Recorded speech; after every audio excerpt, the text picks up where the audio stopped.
I've entered as a complete industry novice. I don't have any maker background whatsoever.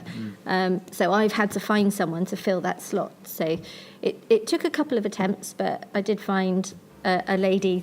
And we've had our emotional challenges with Karen, but she's a wonderful lady, and she converts my sketches into a working pattern. She grades them for me. She gets the samples made with a lady that works directly with our factory. So I use her 30 years worth of experience to make the technical garments, and she does the quality control for me. So if a seam isn't sitting right, she will find out why, and she will amend it and send those through. So the stress of something coming from the factory that isn't correct, I don't have when I finally get it.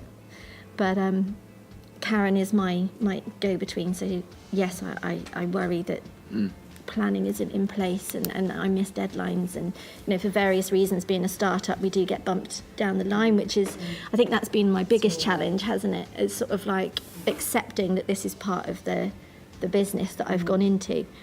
But Karen deals with that for me. She gets me going, I need the stock right now, but she's the one liaising with the factories, with the fabric suppliers. As I get more aware of and knowledgeable of the industry, I will purchase the fabric myself. I'll buy the components myself to reduce costs.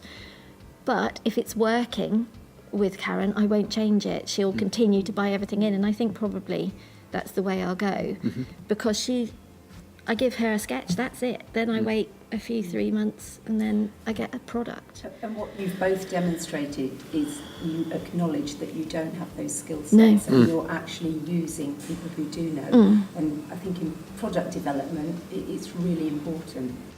And it takes a little time to find the right person that you can work with. I worked with a couple of sample makers and pattern designers before I found Karen, and we clicked, and I went up to Derby to see her, and now she has 3 or 4 factories that she works with, and that's invaluable to me because I don't have the contacts where we need them. Negotiate price down, and the type of quality that comes from each factory, the ethical stance that factory uses. I would like to have it in the UK, but it's not cost efficient at the moment to be UK based, but it'd be nice one day. But again, I would leave that to Karen to go and see the factory to establish if it's feasible. And if they have the right skill set. That's the thing.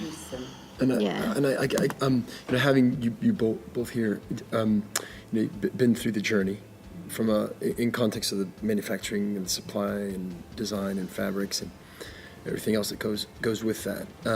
And Claire, just beginning, if you could say one thing to yourself before you started on that journey, looking back now, the person just before they were about to, you went from designing them yourselves and manufacturing yourselves to finding someone else that can increase the supply so you can meet the demand. If there's one thing you could say to yourself just before you went on the journey, and same for yourself, Claire, what would it be? I don't mind a challenge. I don't mind hitting against brick walls. The hardest thing for me to do is just to say that actually this is normal, because I haven't experienced anything like it before. So it's adjusting to and for me this is a subject I'm passionate about, because I started the business for my daughter to protect her. So it's maintaining that passion for the product, which heightens your emotions, and dealing with them and learning to manage them when people say, actually, no, you can't have that, or that's not happening, or, it's... So don't let them see you sweat. Yeah, almost, and maintaining an equilibrium, whilst everything around you is fluctuating. You want to scream and shout and just go, I'm not doing this anymore. Yeah, it's an emotional journey. It is, it's, and that's the thing, that's what's... Nice. It's still enjoyable, though. Yeah. Alison, what's one thing you'd say to yourself? Going with my gut instinct is one, but also just giving myself more time to get it right. Mine was a little bit more pressurised in the way that the business was already launched.